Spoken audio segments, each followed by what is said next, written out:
Have you noticed something weird lately? You can be doing more than ever in this AI industry age, and I bet you have been, but yet you're still feeling behind. And if this is you, this video is especially made for you. So, this is the question people keep asking. It says, will AI replace my job? But the question is usually covering a deeper fear within us. And that is, what happens to me if I stop being valuable? So, for a second, I want you just to think about it. Could that be why you feel behind? What happens to me if I stop feeling valuable?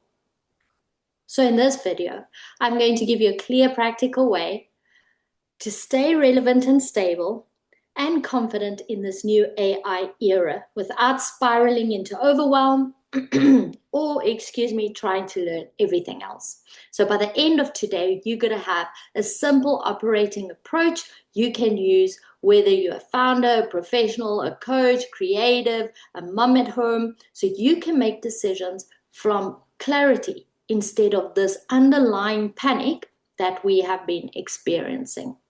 So, quick note to this. I'm not going to teach you prompting today. I'm not going to teach you the top 10 AI tools because the real problem isn't tools. The real problem is what AI is doing to humans. It multiplies the options, it multiplies the speed and the comparison, but quietly, actually in the background, inside ourselves, it's destabilizing our identity. So we're going to cover three things today. We are covering what's actually changing, and number two, why so many high functioning people feel weird or overwhelmed, and number three, a practical framework that's going to help you stay stable and relevant in the long term. So if you're ready, grab a cup of tea, grab your favorite notebook and pen, because this is going to be a little masterclass that's really going to help you in taking that fear and that identity crisis that we're feeling and stabilizing it into something that can really boost you forward. So here's a simple way to understand this moment. If we think about it, AI is compressing time, which is fantastic because now we get to do things much quicker. Tasks that maybe took us hours is literally taking minutes, and skills that took years to build, you're literally getting to do in an instant. That doesn't mean that humans are obsolete. It means that the market is shifting its pricing. So the market used to pay for remembering the information or producing that first draft or doing repetitive thinking or repetitive task or execution thereof. But now we find that AI is doing this so well for us. So now what we do is the market is moving toward, and what it's paying for now is things like judgment, context, discernment and taste, decision making, even under uncertainty, human trust and leadership, integration across your life and your work. And this is a big one. And this is where I find a lot of people are getting stuck that, like, how do I integrate life and work? And emotional stability and capability or capacity that we're actually holding. So AI changes the value of your output. It increases the value of your judgment. And that's why we get to feel shaky, because most people build their identity around the output thereof. So let's say your identity is, I'm a person who writes, or I'm a strategist, or I'm an analysis, or I'm a designer, perhaps I'm a coach.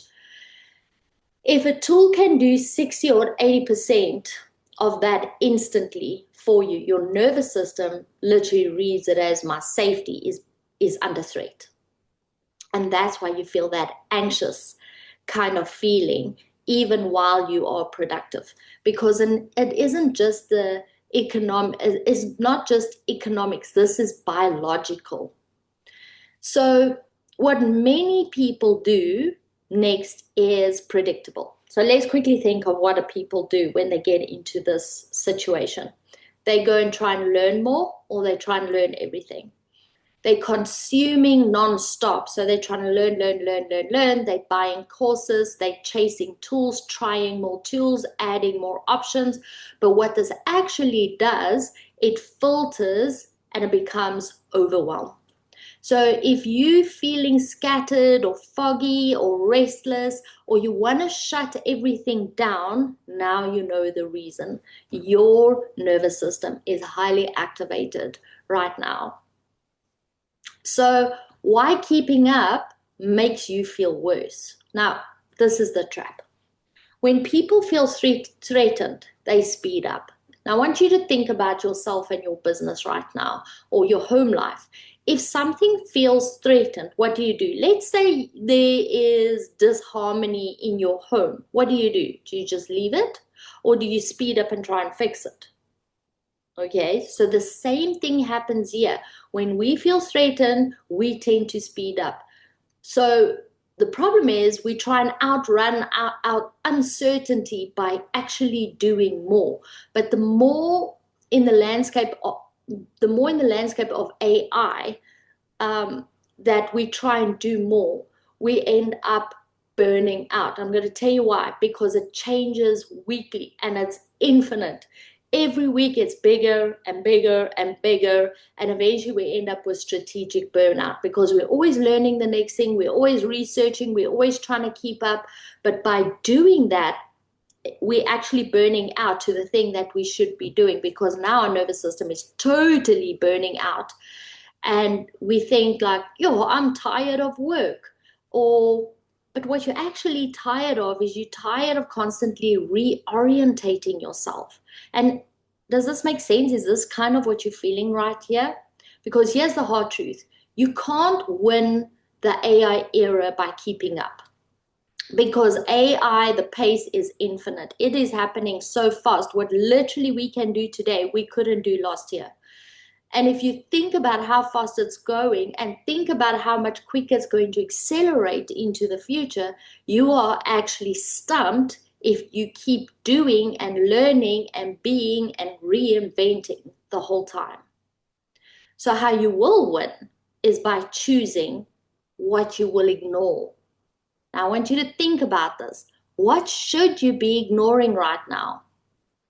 What you will specialize in. So you're going to win by knowing what you specialize in, not having a million paths. And this is something that actually happened to me too, is I got so excited about all the things that I could offer and do, and like, because I knew it backwards, that I wasn't specializing in something. So now my focus was in 10 different things rather than into one thing. I wasn't specializing into one thing.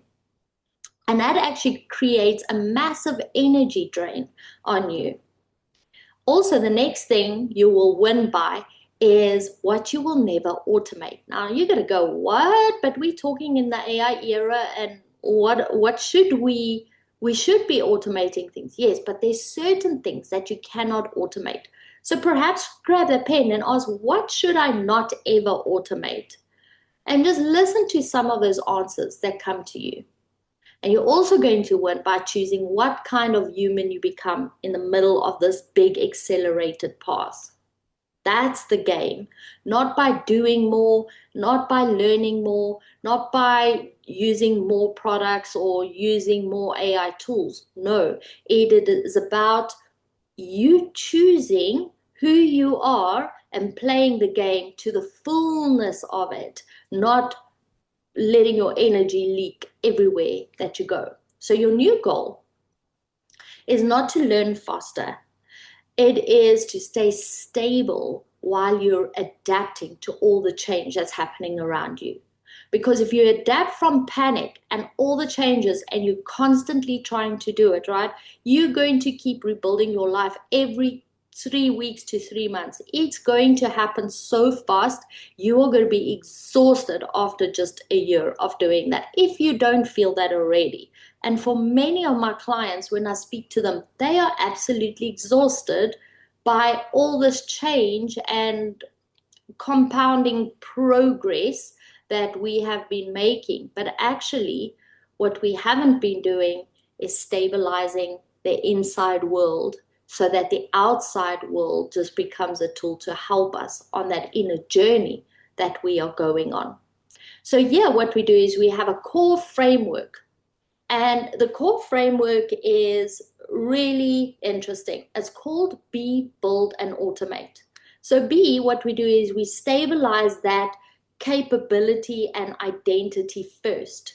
So that once that is stable, that's your foundation, then we build. We design constraints and decision systems that you don't get so overwhelmed and so freaked out and learning and just go, go, go and burn out. And then by the time you hit into the end of the year, you go, I'm exhausted. I need a whole year holiday. And that isn't really the life that we after. And then lastly, what we do is then we use automate. We use AI selectively, there we go, to protect everything that's happening here. And it's not to inflate your ego. It is so that you can experience true freedom. For many people, they've been looking at tools going, oh, I can have freedom here and I can have freedom there and I can do this and I'm going to have extra time. And that extra time is then spent in learning something else to keep up with the Joneses. Is that really freedom? I want to ask you.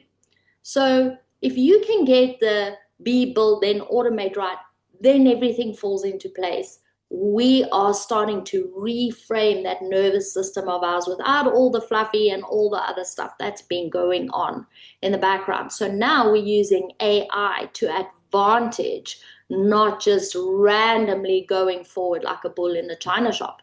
And I'm sure that's going to help you a lot if you think about this very cleverly and selectively. So a lot of people say to me, nervous system, are you talking about spirituality or vibes or woo-woo? No, no, no.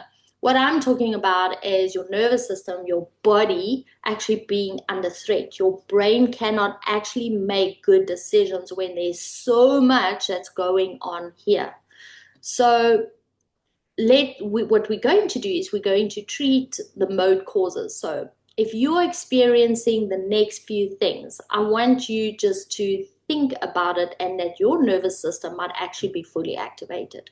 So one is urgency. If you kind of got that urgency feeling, just listen for a little bit because this might actually be your breakthrough moment. Or tunnel vision, where you're only thinking about one thing and everything else is fading away.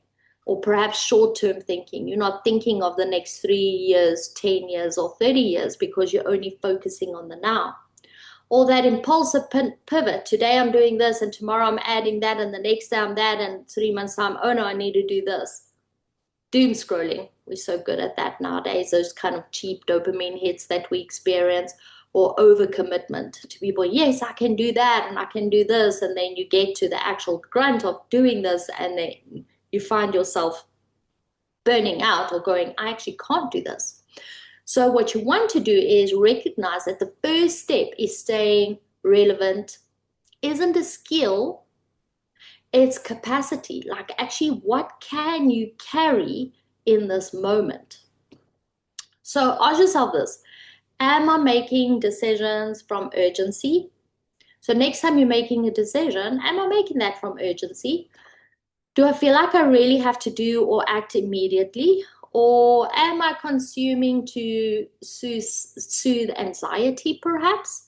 Or am I adding options instead of choosing a clear path? And if you're answering yes to any of these, you're not in growth, but you might actually be in threat right now.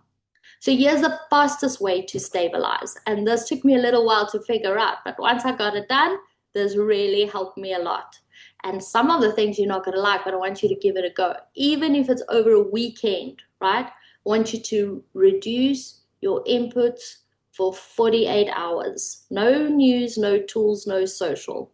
Just 48 hours, just regulate your nervous system.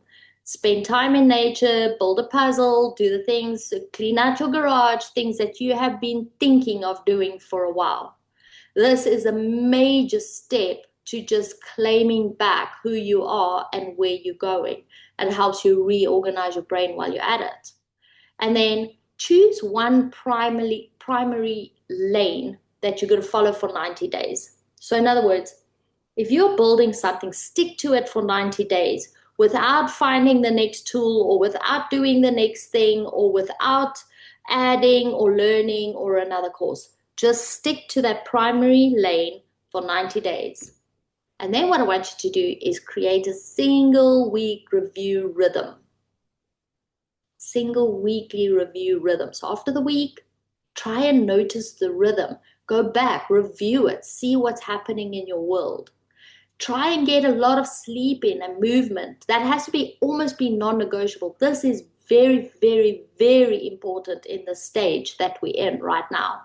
No new commitments while you are overloaded. If you feel overloaded or tense, don't say yes. Ask yourself, what is the yes costing you in the long run? So if I say yes to this client, what did I say no to? Especially when it comes to your nervous system. You kind of want to look at this as a 90-day reset to really get you to feel that, I can do this.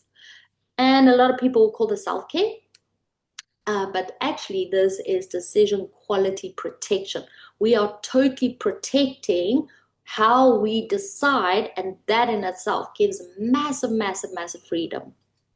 So if we look at number two, the build part, what we want to now do is we want to create the power shift from options to constraints. So AI gives you lots and lots of options, right? It will say you can do this and this and this and this and this, and you can do it. Each option, you can do it in 5 different ways, and then you feel overwhelmed by just reading it. I sometimes get overwhelmed by just reading, and then I haven't even done a specific thing. Have you felt that before?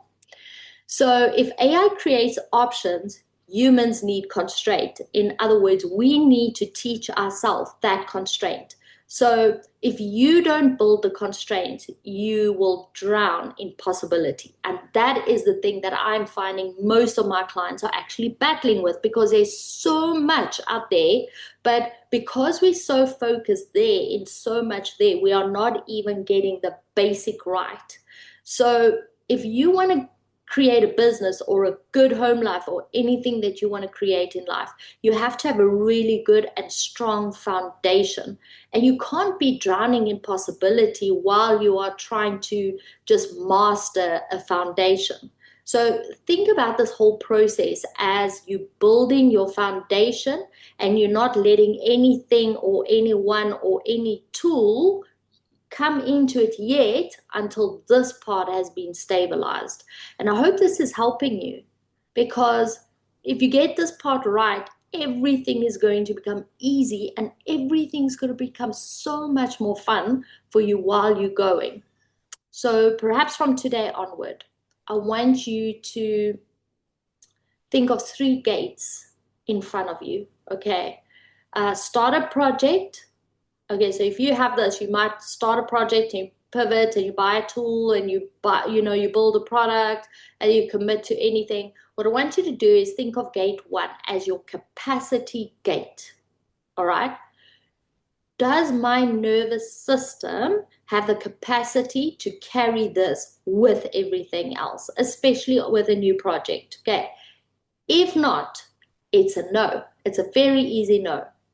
Gate number 2 is your cost gate. What must be removed to make space for this? A lot of people just add, they don't remove, and that's why they feel overwhelmed. So if I'm going to add this, what must I remove? If nothing is removed, the answer is just a straight no. So gate 1 was capacity, gate 2 was how much is this costing you, and gate 3 is your compounding gate. Does this compound over 12 months, or is this just a novelty? If it's a novelty, the answer is just no. If it's not compounding and making things better for you over 12 months, stay away. And these 3 gates alone save people, save most people from that overwhelm, that like I'm stuck, like my identity is at risk here. So quick recap, gate 1, capacity.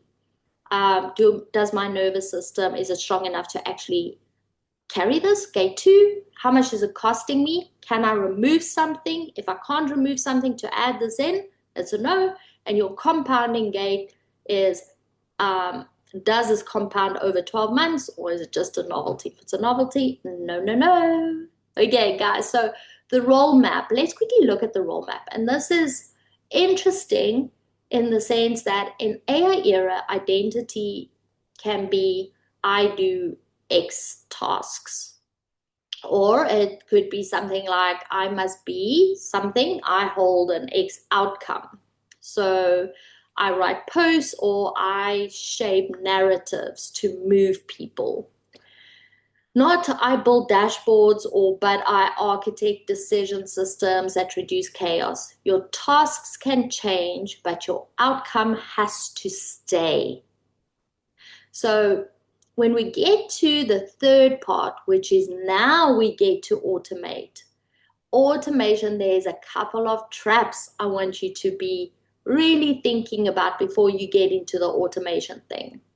Most people automate too early. So what they do is they go, oh, I can automate this, and they just go on and automate, but it creates more pressure because it wasn't capacity for this.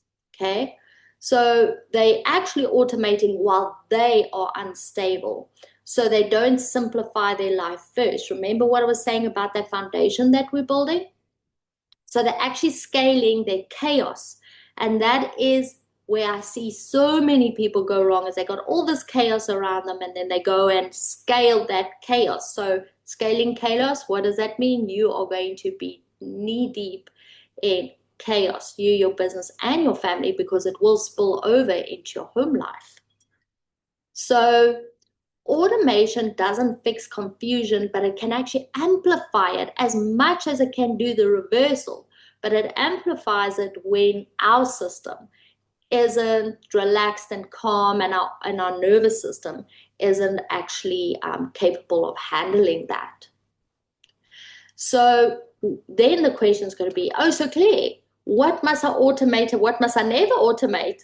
So here's a couple of things. Here's what AI should handle, and there's what the human should handle. Let's quickly go through these.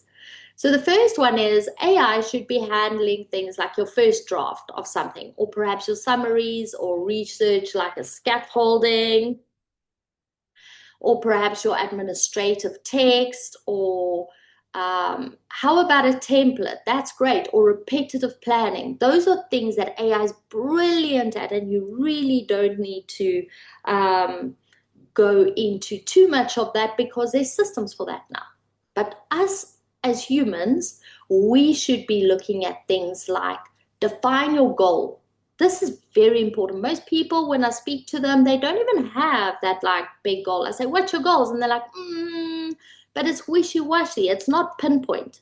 Let me give you an example. If I asked you what's your name, you'd go, Claire, all right? Do you know your goals as quick as you know your name? Or do you go, you should know your goals as well as your name. I say, what's your goal? You say X, Y, Z. This is it.